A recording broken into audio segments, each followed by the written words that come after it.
I want to play this real quick. Yeah, and look at that. Ain't that something? They just fly in the face of it. I do want to bring up, and to me, I feel like this is something not to point fingers or to blame, because I feel like when you divide, obviously that's when you conquer, right? But a big part of the people that I know was not going for Kamala, let's just talk about that whole situation. It wasn't us. It wasn't the black women that wasn't going out and voting. Honestly, I spoke to a lot of black men, and they were not going out to vote. Statistics tell us that most black men that voted did vote for Kamala. Exactly. Well, I'm talking about people like now on radio. I have a lot of people that call in, and they made it very, very clear that they were never going to vote for Kamala ever, is what they said. They said they'd take anyone over her. So I will say this. So having experienced this myself, I can speak from a place of both power and information. Okay. Sexism is absolutely real in every community. Racism is absolutely real. But let's look at the data. And what the data says is that black men support black women. Black women support black women the most. Yeah. But the next highest support system, black men. Now, a lot of folks who call in to tell you what they are going to do weren't planning to do anything anyway. They didn't vote at all. And so we need to remember that disinformation often comes by planting people in our communities to fracture our belief systems. Black men voted for me at the same rate they voted for Raphael Warnock. But if you heard the news, black men couldn't stand me, and that is designed to fracture our communities. I think it is so important that you raise that, because one of the misinformation points is that they leverage our inherent mistrust of systems to convince us that we don't have the support that we need. That's right. My responsibility is to never let them tell me that my brothers don't love me as much as my sisters do. Amen. That's right. But the other reality is that when they do those exit polls, you got to remember, we are 13% of the population. How exactly are you finding a representative sample when you're only talking to one or two people in every state? They then extrapolate from that in ways that shape narratives but defy math. That's right. And so we can't let them tell us who we are. But my point is... Well, let me say this before I give you the floor. You lost. So the right amount of black men that would have helped you become governor of Georgia did not vote for you. Because if that was the case, you would have won.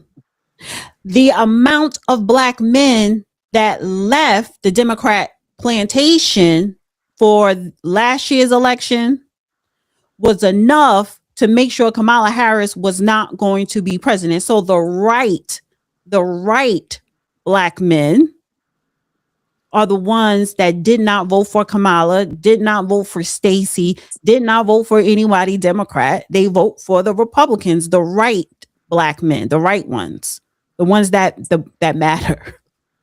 The ones that you said it. I second that. Madam Chairman, I second that. Because she's saying, listen, let's just say 80% of black America still vote. 80 to 90% of black Americans still vote Democrat. All right. Majority 80 to 90% of the slaves in America stayed on the plantations and nobody had to keep them there. The black men who left and became Republicans or voted Republicans, they are the black men. We need more of those black men, but those are the right ones. Those are the ones that determined that you were not going to be governor. Those were the ones that determined Kamala Harris was not going to be president. So the girl with the green wig, she was right. I do want to shift gears and talk about the midterm elections coming up. I want to turn to Georgia, which is on everyone's minds because less than 2 months out from the midterms, and at the center of the conversation among many black men. That rarely happens, and I want to center black men today. Right now, we could be looking at a split ticket. Senator Raphael Warnock is leading in his race against Herschel Walker, but Stacey Abrams is behind Governor Kemp. Now, Abrams says if black men vote for her, she'll win. But the math ain't really math in there. And I know Roland has a lot of thoughts about that. I want to bring into the conversation Cliff Albright. He's the co-founder of Black Voters Matter Fund, and Terrence Woodbury. He's a Democratic pollster and CEO and founding partner of Hit Strategies. Cliff, I do want to start with you since you're on ground there in Georgia. We'll get to the debate between Walker and Warnock in a second. But just being on ground there, Cliff, what do you make of that? Like, are black men large in number enough to decide this race for Stacey Abrams? Or is this just a headline that's, more yellow journalism and sensationalism than truth?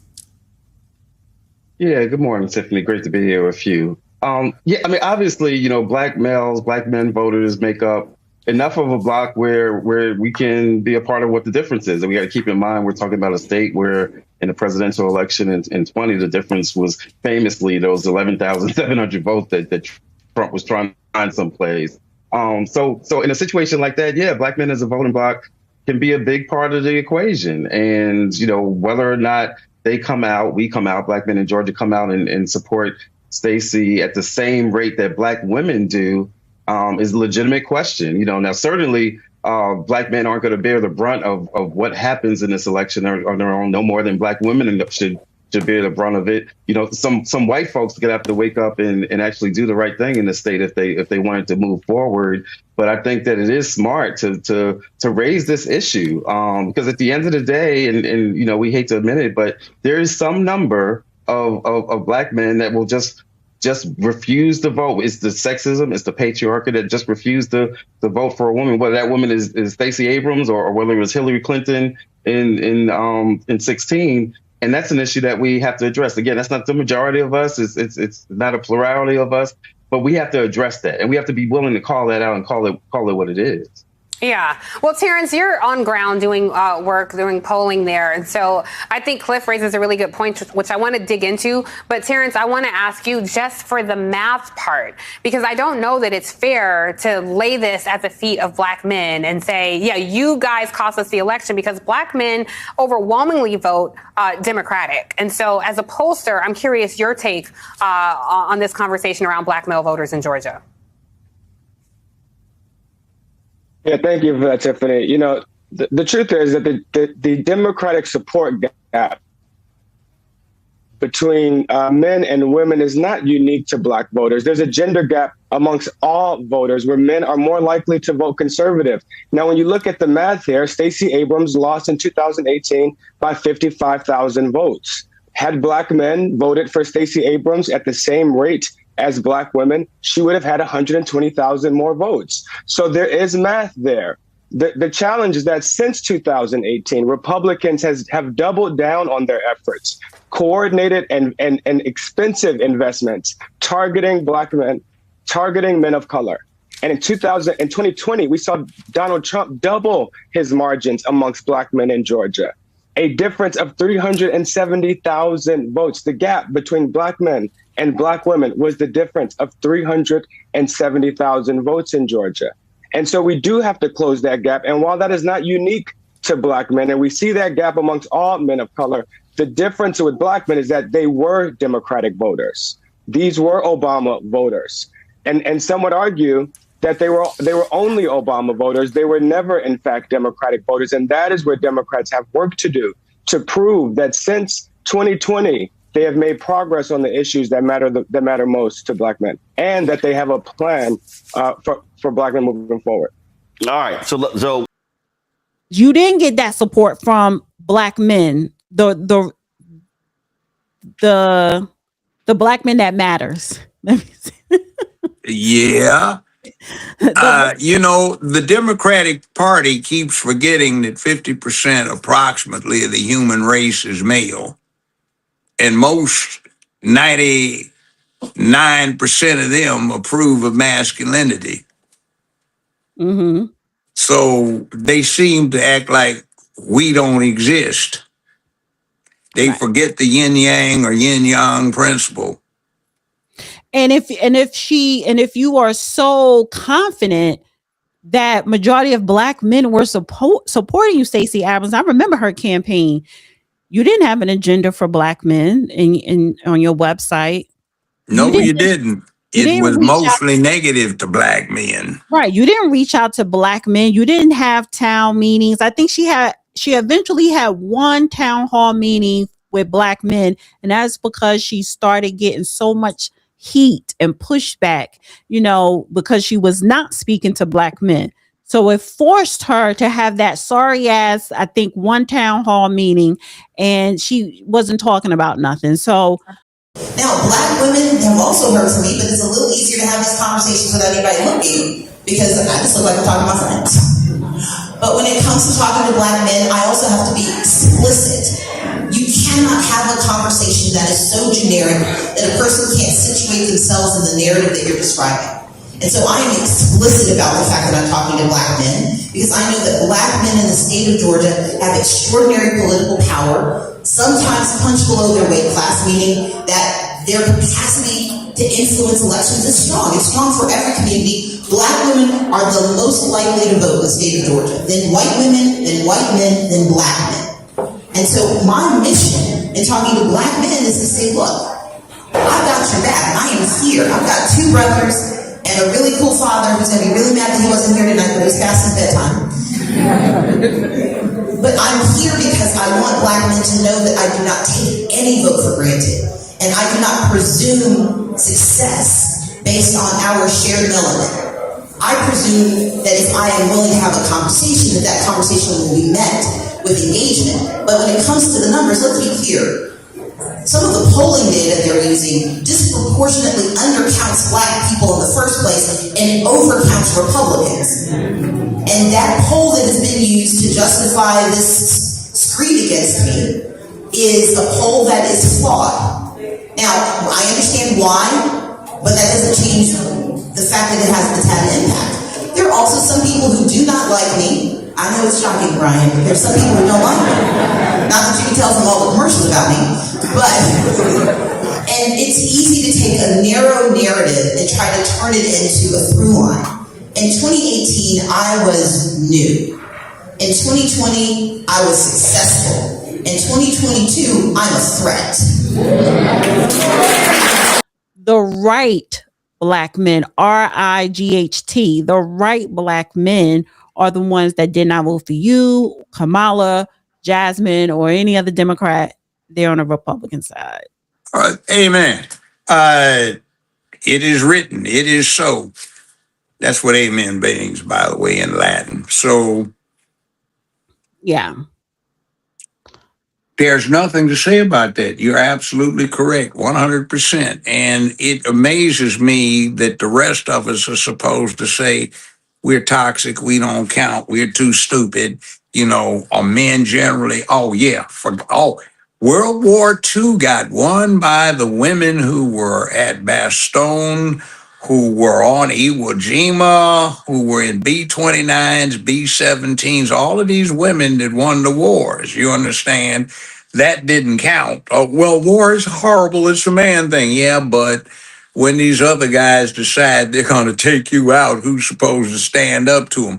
Oh, remember I showed you that some years ago, that commercial, that video that the U.S. Army put out where it was the girl was raised by gay women and then she graduated from college and she wanted a thrill, so she wanted to be in the U.S. Army, and then the cartoon animation morphed into the real person, and that's supposed to get you to join up. Meanwhile, in contrast, the People's Republic of China was showing you their Man Up campaign and be a man and join your military and defend your country. I just said, what did I tell you then? This just does not equate. So Cliff mentioned Hillary Clinton. Terrence talked about Obama. We have to take this thing back a decade. Mm-hmm. Okay, why am I wearing this shirt? It's my alpha shirt. First of all, we vote, but here's why. Black men are the second most loyal voting bloc of the Democratic Party. Who's number one? Black women. Mm-hmm. So let's just be real clear who black men are voting for. In 2012, there was a 9-point gap between black men and black women, Obama-Romney. So people try to make this out to be about totally sexism. That's not true. We're two men running and black men. Black men were not happy with Obama. They felt he should have done more because on the issue of economics, on criminal justice, and things along those lines. And so what then happens? You go to 16, now it's a 13-point gap. You go to 20, now it expands. But here's a race people ignore, and Terrence knows this as well. Tom Tillis, the architect of voter suppression in North Carolina, was getting around 18% as well. Why? Because Democrats were ignoring that constituency. Black women also organized and mobilized to force the Democratic Party to pay more attention to them. I mean, in many cases, black men within the party have not actually done that. So what you're seeing are black men who are saying, you're not paying attention to me. You're ignoring what's happening when it comes to economics. You're ignoring me when it comes to the critical issues. And so what the Democratic Party has not done is create a specific strategy to target those individuals because it comes down to numbers. Warnock beat Kelly Loeffler by less than 100,000 votes. And so if you're the Democratic Party and you're just ignoring these numbers, what did Terrence just say? You are ignoring the potential to win. You should be trying to get every vote.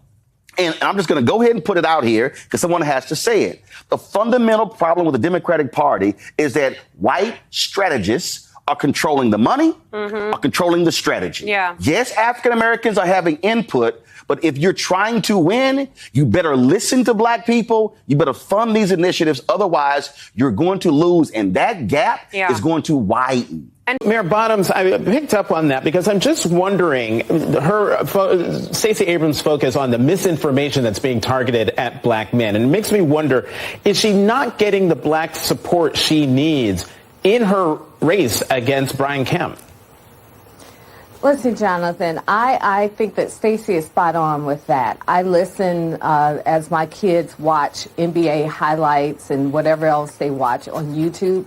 I hear the misinformation being piped in. My 12-year-old, my 14-year-old son, my 20-year-old is getting it. So there is definitely a target toward African-American men. I will say, you know, a lot of black men sometimes feel like they're ignored or they're put down, particularly sometimes even by black women in the media. So this is not that.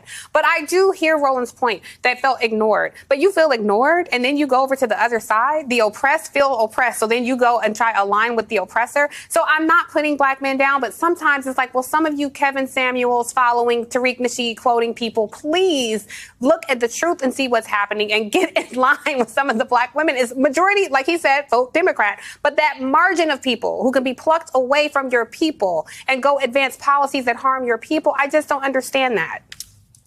Who do you think's going to win if it gets down to a fracas? And, you know, it can, because who did we have our first war with? Great Britain. Who did we have our second war with? Great Britain. All right. Who did we have the next war with? The second war. We didn't have a second war with Great Britain. War of 1812. They invaded. Britain. I thought that was Mexico. No, 1812 was when the British invaded us and they burnt the White House, which was gray at that point. Yes. Then they had to rebuild the White House and they painted it white. Okay, then we had 1848, we had the Mexican-American War. We have a good relationship with Mexico now. Then, of course, we had the Civil War, and now the Southerners are in the forefront. Texas, where the Negroes had to wait a whole year after the war was over to find out that they was free. And now we celebrate June 19th, which was really 1866, not 65. And then we had, the Spanish-American War, but we got Cuba out of their mess, and now Cuba's an enemy, though it was an ally. We still have Guantanamo in Cuba, which is a naval base. Forget the fact that it's right in the middle of a hostile country. We've got the Philippines, who are one of our staunchest allies. Okay, we don't need to run down. In other words, you go in and out, and the Democrats don't get this, that there are people that are sometimes your friends, sometimes not. And when it's a question of not, they will shoot at you. They will kill you. They will bomb you. So we want to get rid of the masculine component of the country because war is evil. Yeah, but humans won't stop war on each other. So what are you supposed to do?